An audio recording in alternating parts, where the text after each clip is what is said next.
Welcome बच्चों। आज हम लोग alternating current, voltage and power in पर कंपटीशन के प्रश्नों को हल करने चल रहे हैं। ये जेईई, नीट, टीजीटी, पीजीटी इन सभी एग्ज़ाम्स के लिए बहुत महत्वपूर्ण प्रश्न हैं। पहला प्रश्न बेटा हम लोग देख रहे हैं और आप लोग को एक काम करना है कि जब यह प्रश्न आप देखें तो आप स्क्रीन को रिज्यूम कर देंगे, रोक देंगे और अपने आप से इन प्रश्नों को हल करेंगे। हमारा सलूशन बाद में देखेंगे। स्क्रीन को आप पॉज कर दीजिएगा, वीडियो को पॉज करके क्वेश्चन को अपने आप से हल करेंगे और बाद में हमारे सलूशन और हमारे आंसर और हमारी तकनीकी को फॉलो भी करेंगे। अगर आपका उत्तर आ जाता है तो बहुत अच्छी बात है, नहीं आता है तो हमारे स्टेप्स और करने का तरीका और स्पीड इनको आपको ध्यान में रखना है। क्वेश्चन है, an electric bulb marked 50 watt 200 volt is connected across 100 volt supply, the present power of the bulb. ठीक है ना, पावर बल्ब की निकालनी है। ध्यान दो बेटा, 50 वाट अगर है 200 वोल्ट पर, इसका मतलब है कि अगर 200 वोल्ट की सप्लाई इस बल्ब को दी जाती है, 200 वोल्ट की सप्लाई दी जाती है, तब इसमें 50 जूल पर सेकंड की हीट पैदा हो रही है। 50 जूल पर सेकंड की हीट पैदा हो रही है, यानी कि हीट एनर्जी पर सेकंड, यही हमारी पावर है। तो यहाँ से P हम निकाल लेंगे बेटा, P = V² तो P 50 है, V का स्क्वायर यानी 200 × 200/R। तो R जो हो जाएगा वो हो जाएगा हमारा 800 ओम। R हमारा क्या हो जाएगा 800 ओम, यानी ये रेजिस्टेंस नहीं बदलेगा। यहाँ से हम सप्लाई चाहे जो दें, रेजिस्टेंस नहीं बदलेगा। ठीक है ना, है ना।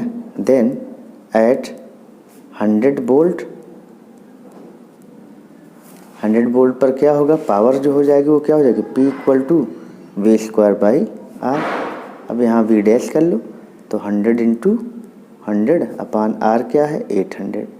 तो 2 0 से 2 0 कट जाएगा, 100/8 यानी कि 50/4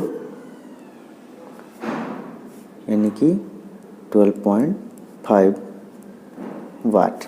ये हमारा आंसर हो गया। ठीक, तो हमारा ऑप्शन इसमें सी सही है।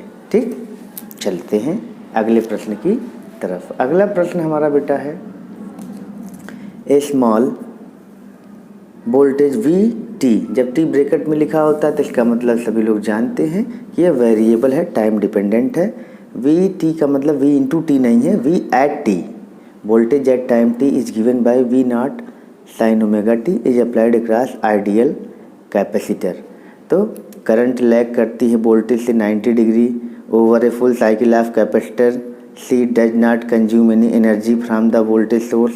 ये है current IT is in the phase with voltage VT। Current IT leads with voltage VT by 180 degree. तो इसके लिए एक आप फार्मूला हम लोग याद करेंगे, LCR/VIN। ये लीड, यहाँ पर हम लीड की बात करेंगे। L में वोल्टेज लीड, कैपेसिटर में करंट लीड और रजिस्टर में नो लीड। और यहाँ जो लीड लैग होता है वो 90 डिग्री होता है। ठीक, तो कैपेसिटर में क्या लीड करता है, current Leeds by 90 degree with voltage. तो करंट, यहाँ देखो करंट कह रहा है लैग्स वोल्टेज VT बाई 90। तो करंट लैग नहीं करती, लीड करती, तो ये गलत है। Over a full cycle of the capacitor C does not consume any energy from the voltage source. पहले और देख लेते हैं, current IT is in the phase, तो सेम फेज में कौन होता है, रजिस्टर होता है। Current IT leads voltage VT by 180 degree. तो करंट देखो IT क्या है, लीड्स कर रहा है, लेकिन यहाँ क्या लिख रहा है 180 डिग्री, जबकि होता 90 डिग्री है।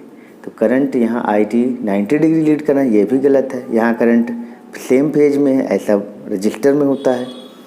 Over a full cycle capacitor C does not consume any energy from the voltage source. तो यही ऑप्शन B हमारा सही है। हम लोग जानते हैं कि जो पावर होती है, एवरेज पावर होती है, वो VRMS × IRMS × cos φ होती है। तो यहाँ φ 90 होता है, तो cos 90 की वैल्यू हो जाती है 0, यानी कि ये कोई पावर कंज्यूम नहीं करता। तो ये कंज्यूम्ड पावर या डिसिपेटेड पावर है, जो कि energy consumed per unit time है या energy consumed per unit second या पर सेकंड है। तो यहाँ पर over a full cycle the capacitor C does not consume any energy from the voltage source. तो बी ऑप्शन यहाँ पर ठीक होगा।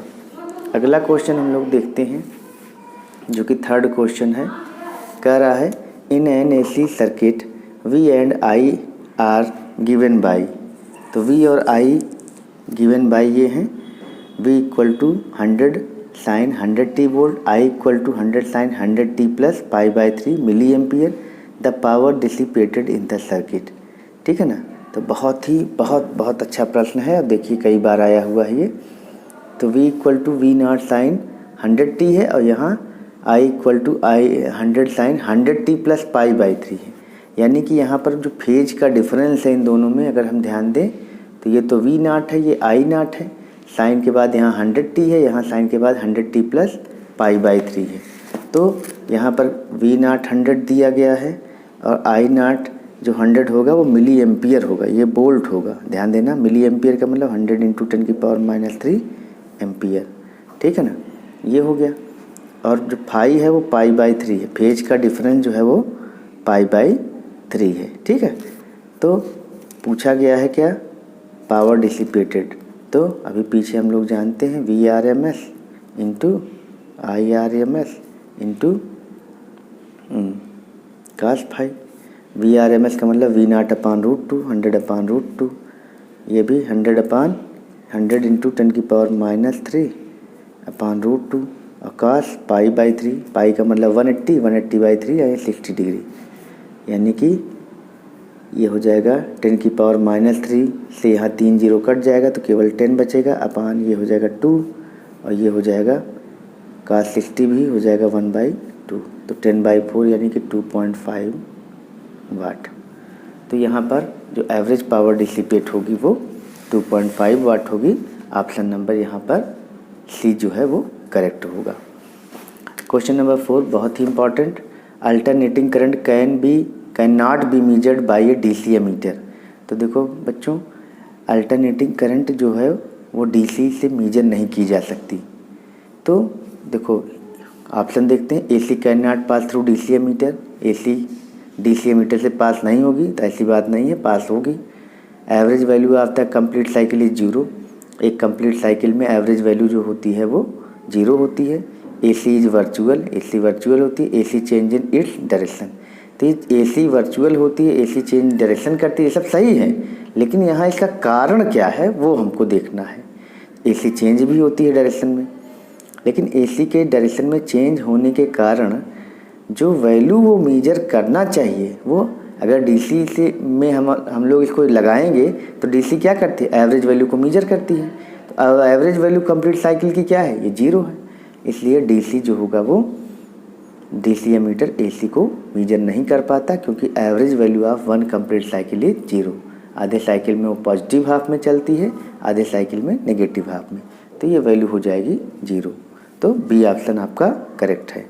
फिफ्थ क्वेश्चन हम लोग देखते हैं, बहुत अच्छा प्रश्न। An alternating current in a circuit given by I equal to 20 sine 100 pi T plus 0.05 pi ampere. The RMS value of the frequency of the current, the RMS value and the frequency of the current respectively are. तो RMS value क्या होता है, तो RMS value होती है जो हमारी होती है वो किस चीज़ की पूछा गया, RMS वैल्यू एंड। तो ठीक है, RMS वैल्यू क्या होती है, I RMS equal to I naught upon root 2। तो I RMS equal to I naught upon root 2। तो आई नॉट क्या है, 10 अपान रूट 2, सॉरी 20 है, 20 अपान रूट 2 एम्पियर, यानी कि 20 रूट 2 अपान 2 यानी कि 10 रूट 2 एम्पियर। तो 10 रूट 2 एम्पियर हो गया। और आई इक्वल टू कंपेयर किससे कर दोगे, I equal to I naught sine omega T plus phi. तो ओमेगा टी से कंपेयर करोगे तो ओमेगा इक्वल टू क्या हो जाएगा, 100 पाई, यानी कि 2 पाई एफ इक्वल टू 100 पाई। पाई से पाई कैंसिल, तो एफ इक्वल टू क्या हो जाएगा, 50 हर्ट्ज। तो 50 हर्ट्ज और 10 रूट 2 एम्पियर, यानी कि ऑप्शन सी इज़ करेक्ट। ठीक है। क्वेश्चन नंबर 6 देखते हैं। If instantaneous current is given by I equal to 4 cos omega T plus 5, यहाँ करंट जो है वो कास में दी गई है, then R M S value of current is, तो आर एम एस वैल्यू क्या हो जाएगी, आई इक्वल टू चाहे साइन में हो चाहे कास में हो, हमें आई नॉट से मतलब होता है, तो आई आर एम एस क्या हो जाएगा, I R M S equal to हो जाएगा I naught upon root two, तो ये हो जाएगा 4 अपान रूट टू, यानी कि 2√2 आएगा। ठीक है। तो 4√2 अपान 2 हो जाएगा, यानी कि 2√2 आंसर आएगा। ठीक, तो ये हमारा आंसर आएगा 2√2 एम्पियर। छठवां क्वेश्चन भी हमारा हो गया। चलते हैं 7वें प्रश्न की तरफ। An alternating voltage is represented as E equal to E naught sine 300t, तो ये ई नॉट है, ये ओमेगा है।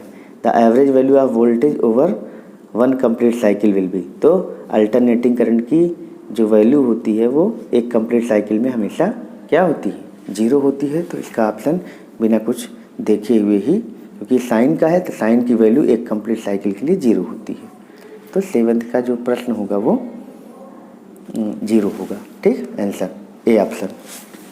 अब हम लोग देखते हैं अगला क्वेश्चन 8th वाला। Power dissipated in LCR series circuit connected to an AC source of EMF E is, ठीक है ना। तो कह रहा है पावर, तो पावर जो डिसिपेट होगी किसी अल्टरनेटिंग LCR सर्किट में connected to an AC source, तो P इक्वल टू क्या हो जाएगा। इस प्रश्न में हमको दिया गया है कि power dissipated in LCR circuit connected to AC source of EMF E, तो जब भी EMF E दिया जाएगा तो ये RMS वैल्यू होती है। हम किस तरह से करेंगे इसको, P एवरेज बराबर हम लोग को फार्मूला मालूम है, VRMS into IRMS into cos phi, है ना। कास फाई जो होता है पावर फैक्टर होता है, कास फाई की वैल्यू होती है R/Z, तो VRMS इंटू IRMS को VRMS बाई जेड कर दो, कास फाई R/Z, तो जेड का स्क्वायर हो जाएगा, VRMS का whole square into R upon Z की वैल्यू होती है √XL माइनस XC का whole square plus R square, तो VRMS का square into R upon XL minus XC का whole square plus R square. XL क्या होता है ओमेगा L और XC क्या होता है 1 अपान ओमेगा C। तो अगर इसको भी यहाँ रख देंगे तो देखते हैं कौन सा ऑप्शन इसमें सही है, मतलब रूट नहीं आएगा नीचे।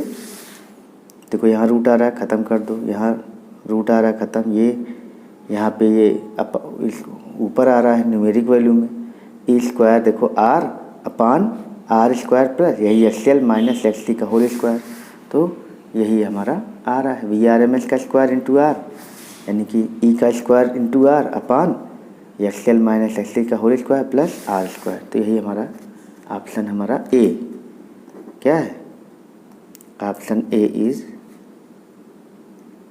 करेक्ट। ठीक, अब हम लोग क्वेश्चन नंबर 9 देखने चल रहे हैं। क्वेश्चन नंबर 9 है an alternating current of RMS value 10 ampere is pass through a 12 ohm resistor, the maximum potential difference across the register.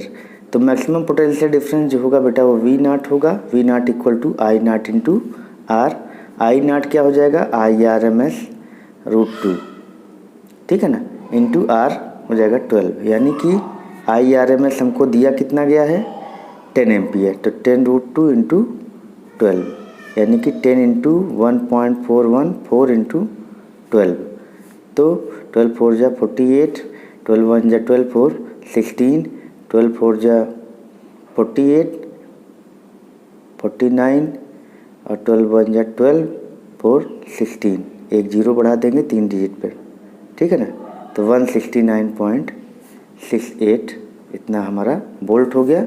Option number C is correct, ठीक है ना।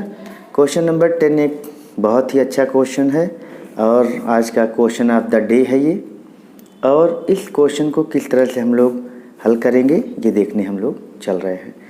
N electric current has both DC and AC components, ठीक है ना। DC component of 8 ampere and AC component is given by I equal to 6 sin omega t ampere, so IRMS value of resultant current is, ठीक है ना। तो यहाँ पर हमें IRMS लेना है, और जब कोई एसी पर या कोई डीसी पर एसी को सुपर इम्पोज किया जाता है। मान लेते हैं एक ये डीसी है और इसके ऊपर एक क्या किया जाता है, एसी को इम्पोज किया जाता है। तो ये इसी एसी पर इसी के एम्पलीट्यूड को ये बढ़ाती है। तो एम्पलीट्यूड पर ही जिस तरह से मॉड्यूलेशन होता है उसी तरह से ये करंट जो होती है वो डीसी तो 8 एम्पियर से कम बिल्कुल नहीं हो सकती। तो 8 एम्पियर और प्लस इसी 8 एम्पियर के ऊपर ये 6 साइन ओमेगा टी यह एम्पलीट्यूड उसके ऊपर चढ़ जाता है। अब चूँकि IRMS जो होता है वो करंट के स्क्वायर का रूट होता है। तो IRMS जो होता है वो करंट के स्क्वायर का रूट होता है। तो करंट का जो मैग्नीट्यूड होगा वो 8 + 6 साइन ओमेगा टी के अकॉर्डिंग बदलेगा। तो 8 + 6 साइन ओमेगा टी का होल स्क्वायर ये IRMS की वैल्यू हो जाएगी। तो अंडर रूट हो जाएगा 64 + 36 sine square omega T plus 2 × 8 × 6 sign omega T. ठीक है, तो ये अंडर रूट के अंदर हो गया। अब हम लोग जानते हैं कि साइन ओमेगा टी की जो एवरेज वैल्यू होती है एक कंप्लीट साइकिल के लिए 0 होती है और साइन स्क्वायर ओमेगा टी की जो एवरेज वैल्यू होती है वो 1/2 होती है। ये आपको याद रख लेना है। तो चूँकि IRMS में एवरेज वैल्यू लिया जाता है इनकी पूरी, तो अंडर रूट 64 हो जाएगा प्लस 36 × 1/2 और साइन ओमेगा टी के साथ जो भी है 0। तो हो जाएगा ये 64 + 18 8 4 12 6 7 1 8 अंडर रूट 82 आ जाएगा।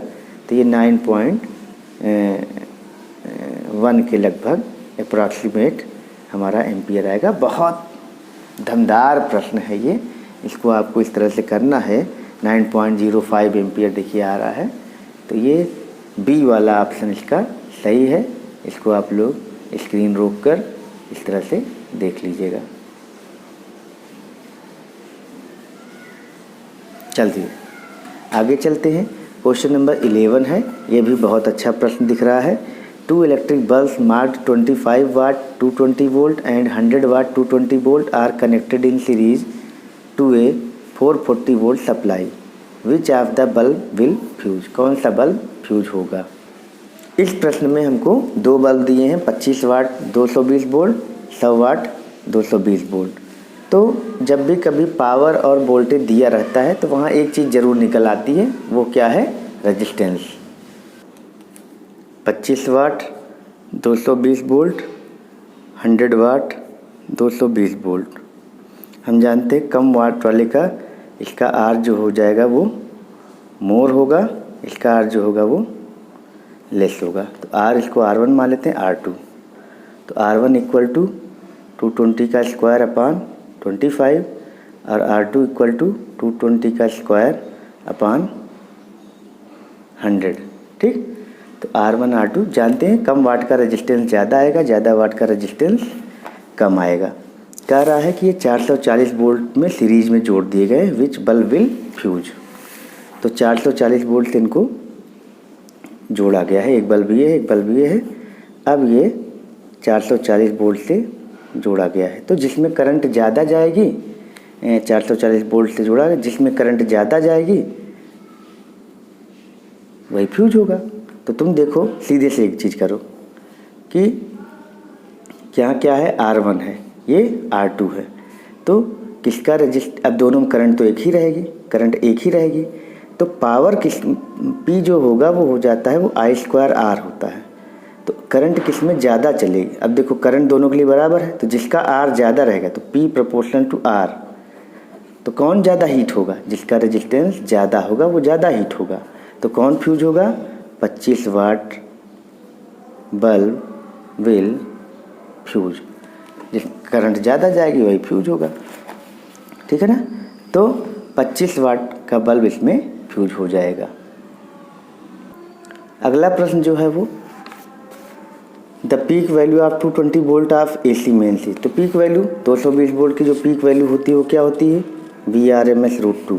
V0 = Vrms√2 यानी कि 220 × 1.414। इसको हम लोग करेंगे 311 वोल्ट के लगभग आता है। बहुत फेमस क्वेश्चन है। 311 वोल्ट इंडिया के घरों की पीक वैल्यू की वोल्टेज है, ठीक है ना। क्वेश्चन नंबर 13 देखिए, ई यानी वोल्टेज दिया गया है 100 sin 100t volt and I equal to this are instantaneous value of voltage and current, then the RMS value of voltage and current are respectively.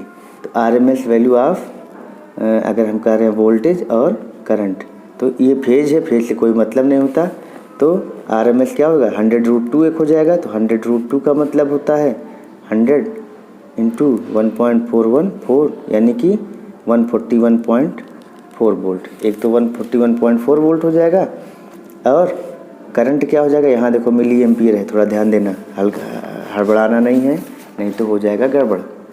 तो IRMS बराबर क्या हो जाएगा 100 इंटू 10⁻³ तो 100 इंटू 10⁻³ 10⁻⁻1 इंटू 1.414 यानी कि 0.1414 एम्पियर।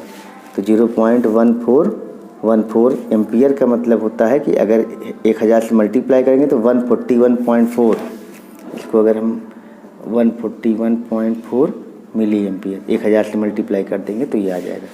तो 141.4 वोल्ट भी होगा, 141.4 मिली एम्पियर, यानी सी ऑप्शन यहाँ सही होगा। बहुत अच्छा प्रश्न है, थोड़ा घुमाया है।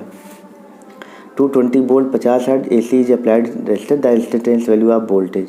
तो वोल्टेज की जो इंस्टेंटेनियस वैल्यू होगी 220 volt 50 hertz AC is applied to a resistor the instantaneous value of voltage is.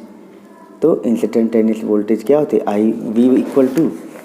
V equal to क्या होता है V0 sign ω/t। Phase difference होता नहीं, तो V0 क्या हो जाएगा 220√2 VRMS √2 into sine omega, omega क्या होता है 2π न्यू इंटू टी। न्यू कितना दिया गया है 50 दिया गया है, 50 दूनी 100, 100πt।